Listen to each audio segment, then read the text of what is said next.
is my first live video on YouTube. I have a habit always trying to mess up my hair, thinking I am cute. I have no subscribers, but I got somebody following my videos, watching. So let me go over let's see, Love and Hate, the book of poetry. That's the first poem for that. Let's talk a little bit about, I want to just go over some of the poems here. I'm just going to get the introduction, which I normally do. Well, I'll introduce me. I am Michelle White, the urban author, aka the urban writer. It says, poetry was my first passion. I love to write poems. They were never the spoken word type because I could never memorize them. Of course, most of my poems reflected on the relationships I was in or the drama I went through or when someone broke my heart. Then there were the times when I was infatuated with someone or thought I was still in love with someone. I had my first diary at the age of 12. As I got older, I started to keep a journal, so I guess that's where my passion for writing came from. Um, some may some may question why I call this book of poems Love and Hate. I know hate is a word is wrong and you should never hate a person, but sometimes you hate yourself for loving some too strong and too long. Basically, I don't know, I don't know, sometimes my titles I was like love and hate. It just to me was something that I was feeling at the time when I wrote all these poems, and necessarily I wasn't hate, but they were just a series of bad relationships or things I remember from my teenage years of dating people. So some of these poems reflect that. There's other poems in here that don't reflect it, but majority of it, like I said, it's broken down into titles. Where did I just read the table of contents to show you some of the topics, the sections of the book? As always, I'm a little unorganized, but that's how you know this is real, that this ain't scripted. I'm really coming at you from my bedroom.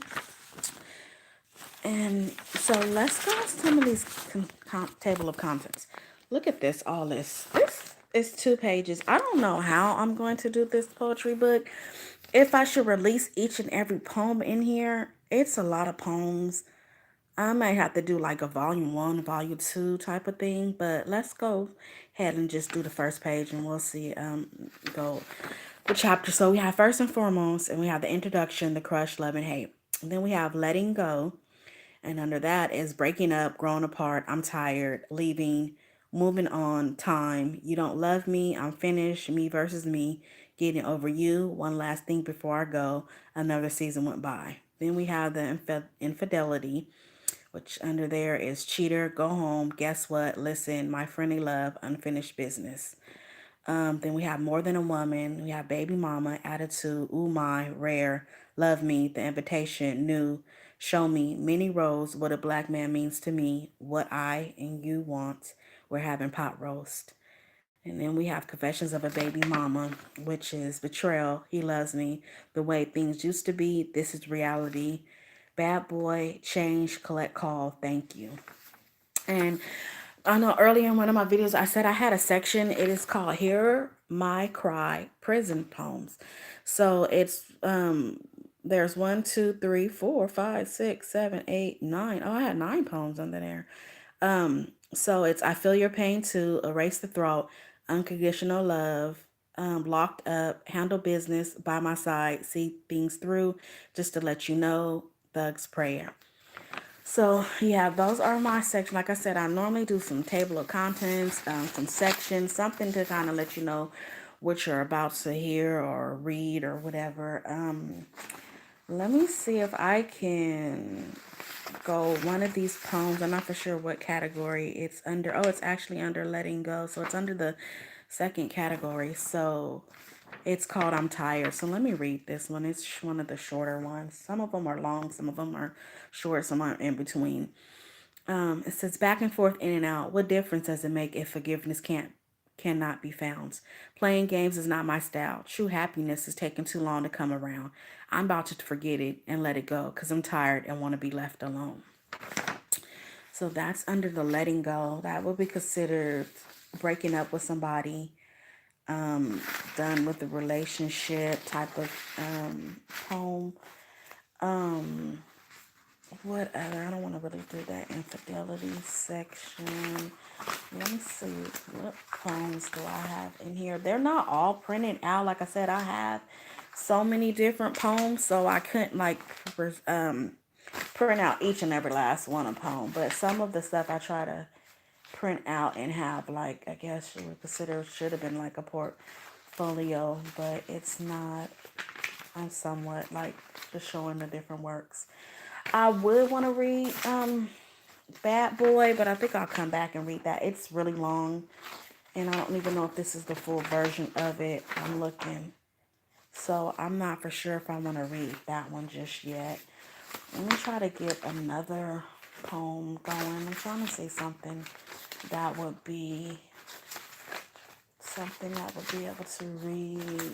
I wish I had the part for the prison poems printed out, but I don't. Let me see. I'm trying to find one. Let me see. Let me go ahead and read this one. It says you don't love me. See, that's the difference between me and you. I keep apologizing for the shit you put me through. Like it's my fault. I'm supposed to be the one to blame. But you're the one causing me all this pain. Do you love me? Well, I don't know. Will you ever love me? Time will show. We always down this road. Yeah, I know. But I shouldn't have keep questioning you. I shouldn't have to keep questioning my man on the love we have if he didn't have such a messed up past. See, I know I was up for a challenge, but I figured I could manage. I would show you if you gave me a chance. I thought I could make you love my ass, but too bad it's so sad you won't allow yourself to love me, a real woman, because you ain't a real man. So yeah, so it was like I was just in this era, like, just I guess you come somewhat male bashing. I'm that's not necessary male bashing because I love the black man. It's just I guess you would consider now the term would be in my feelings. Um, Let me go ahead and go moving on. It says, every time I pull away, it's like you keep wanting me to stay. I want to leave, but love won't let me go. Won't let me go. I want to stay, but if I do, can our love grow? I've given you so much, and all you had to do was prove to me if my love was enough. Enough to have you change, but yet a part of you could have stayed the same. But only the part that had you wanting to be with me instead of wanting to leave me. Why has our love ran its course? All of a sudden, 8 years is just too much. You wanted me to move on, and so I did. Now you want to keep the option open for us to be together again. I don't want to fuss nor fight. I'm so ready to move on my life. I know I know now that we're done. This is finally it. I know now we should call it quits. I'm tired, stressed, and ready to end this relationship. This is moving on. So, what the hardest part of a relationship is moving on is when you finally saying you're done, you're it, but then you get pulled back from that person. It may be a couple of days later. It may be you guys break up. A couple of days later, he's hitting your phone. Or it can be the case where you're, hit his phone like, "How are you doing? You care?" You want to your confirmation that this is actually it, and then here it is. You realizing that this is it, and you're moving on with your life, and you may have to be where you've already started dating someone else, and here comes this person back in your life pulling you back, like don't want you to really want to break up. I guess I'll call it take a break. Men always want to do that. Let's just take a break. Let's just see, where we'll see if we get back together or whatever. But in that period of time that you're taking that break, you're gonna be lonely. You're gonna find someone to want to be around or have start something up new again. You're not just gonna sit and wait unless you might sit and wait patiently. We need to sit and wait patiently, but I know at times when I'm like I don't want to feel the loneliness, emptiness inside. Like I said, I had to learn how to embrace my loneliness in times when I'm not in a relationship or in involvement. But when that person is on doing their thing, you're like, what am I supposed to sit at home? Because in the back of your mind, you're thinking, especially it depends on how the love is deep. If this love was real love or deep love, you know what I'm saying? You thought this was the one, it's gonna take you a minute to get over him. You're not just you could replace him all day long, but to actually get over him, you're gonna need some type of closure. And that's where on his part is to are we done? Like why you still want to come over and kick it? Why you still want to call me? Why you still want to kick it? You know, it's like they want to have men, they tend to want to have their cake and eat it too. Because I have experienced that to where it's, hey, they don't want you to do this, this, and that, but they can do all of the above. Use plies in a different way. They want to do all of the above. But it's like you need that closure. When it's over, it should be totally over. And that goes back to the baby mama, baby daddy situation as well. Just because we have a child together, that doesn't mean that me and you have to have some type of involvement. We can have communication all day long, but I'm talking about as far as a physical involvement, we dealing with each other still. Why is that? Why does it sometimes the father of your child thinks that you're his property? He owns you enough to be like, oh, you, every time I want to kick it, you're gonna be available. They don't really use those terms, but I'm trying to be as polite as I can be. But you know what they use. They want to hit every time, anytime they feel like it's cool. Every time he want to come through, that you got to be open and available to him, even as far as to moving on in a relationship, a committed relationship, even on, you know, you get remarried. It's just like they figure, I got a child by you, we got this lifelong bond, which you do have that lifelong bond, but you don't have that lifelong relationship. At some point, it's a cutoff point. Hey, I'm not dealing with you anymore. I had to do that personally with my first son's father. Hey, we're not together. I'm about to get married. Yes, I'm getting married. And I did. I got married. So at some point, you really do have to cut that tie there. Because it all it does is draw you back into the situation. And he may not even still be fully committed in it. So you want it to be to where if we do have that connection, say years go by and you guys don't deal with each other, but then all of a sudden y'all hook back up or whatever, and it may to be where y'all find yourself back together. I'm not gonna say that it's not possible, but if it's not gonna be better than what it was before, but if y'all's just gonna still just be baby mama and baby daddy kicking it, you know, physically involved, then that's not no relationship about to happen. That's just somebody controlling you, telling you it's you know, is his, you know, always, you know, property on you. But that also goes shows as females, because it could be reversed too. Females too. We get that I'm this baby mama, I'm baby mama number one. I know I claim that title, but if you look at it, I guess I'm number two. But I'm like, okay, I can still deal with him anytime I want to. I could talk to him. I had that mentality and I jumped on that chance that I got. Like, yep, he won't, you know. So we can also do that too, to where we pulling him back, and then we may have somebody in our life and we're not being fair and we're not being open, we're not being honest to ask to say, hey, I still deal with my son's father. I still do with my daughter's father. Yeah, me and the BD still kick it. But it's we could just have that on the, oh, he just on the shelf for later. That if this don't work out, I can always fall back to him. So I guess both parties do, men and women, we both at fault for playing the baby mama, baby daddy game. That's what I call it all the time. When talk to him, I'll be like, I'm not supposed to play this baby mama, baby daddy game with you.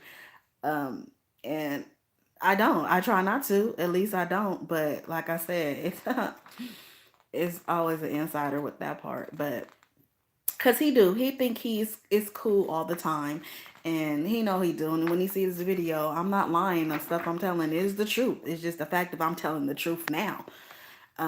But and like I said, I still do have feelings for him, but I don't think we'll ever be like in a relationship. My son is 18 years old. That's I don't see us connecting on that level. Maybe when I'm old, after don't nobody want me, and I'm like 65, 70, then we could just might as well settle down, grandkids and all that. Then we'll get together then.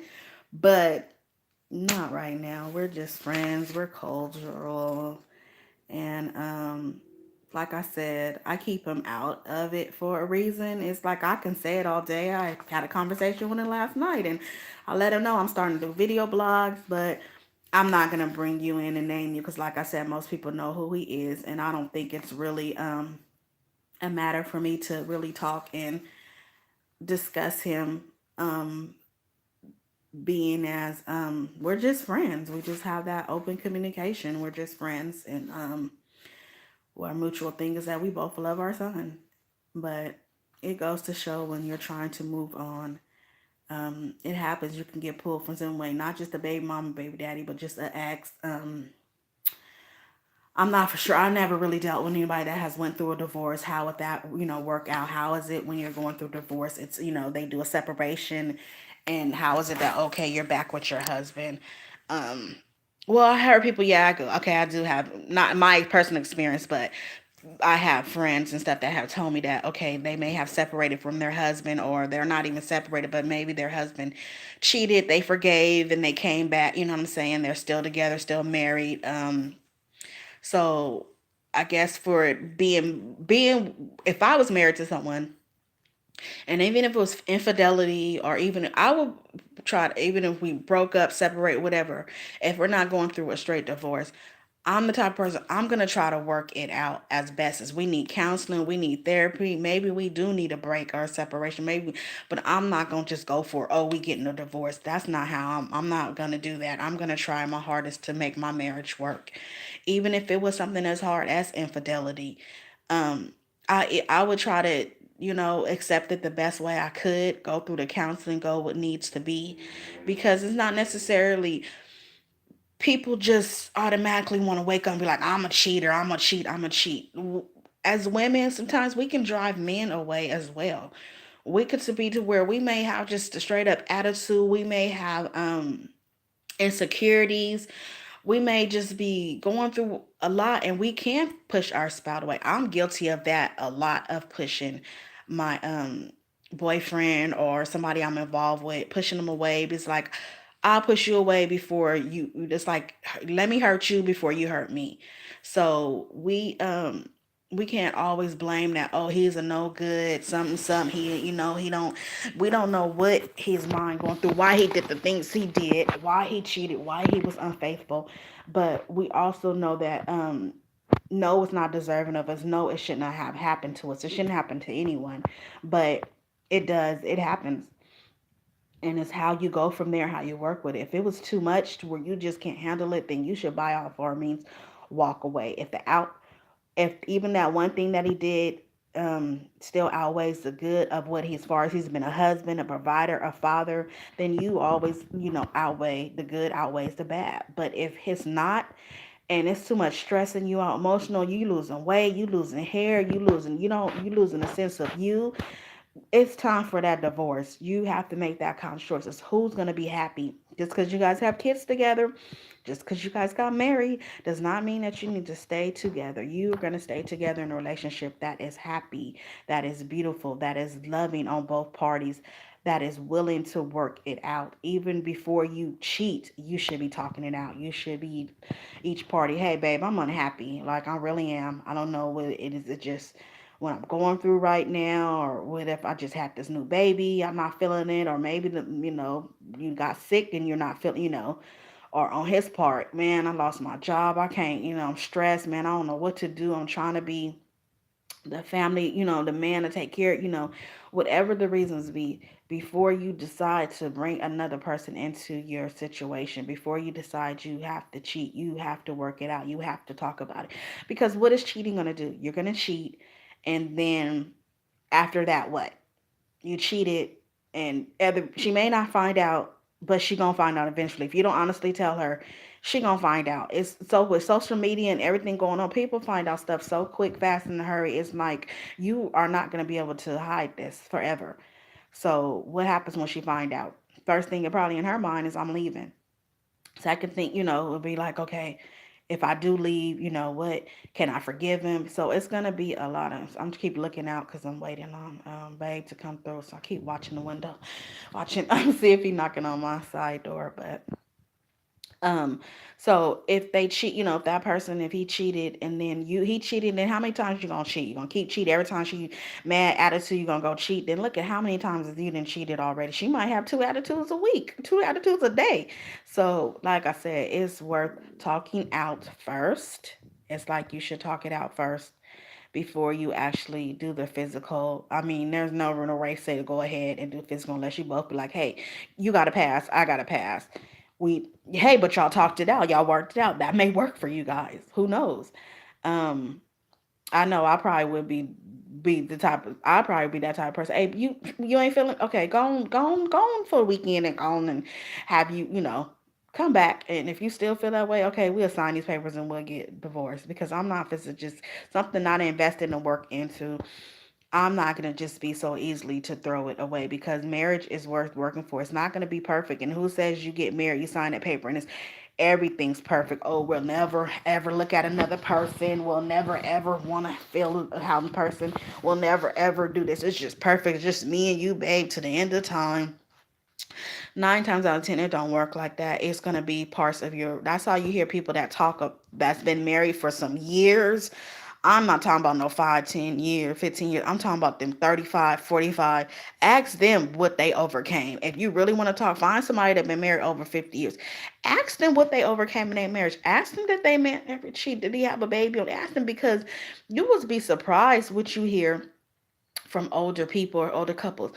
Um, it was known for my great uncle and aunt. I heard it was known for them. I think they were married like 2 or 3 times. So that means they got divorced and married and divorced and married and divorced and married.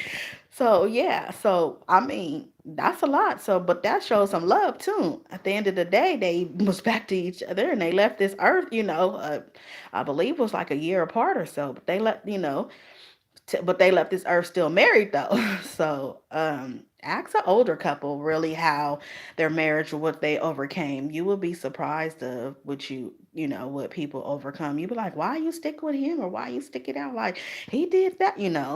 But it is what it is. So moving on, like I said, it also entitles to what you feel. Hey, if this is my time to move on, then you should do it. If it's your time to wait around and see, then you should stick it out and definitely do what your heart is telling you to do. And that goes back to, people could put all kind of things in your mind, things in your head, but it's ultimately, at the end of the day, how do you feel? How do you go to sleep? How do you feel about this person, your husband, your lover, your, whoever you're involved in? How do you feel about them? When is it time to actually move on? When it is, just because things are rocky, is it time to move on? It's definitely the one deal for me is that abusiveness, that hitting, you don't put your hands where they don't belong. That's the first true enough. It's time to go.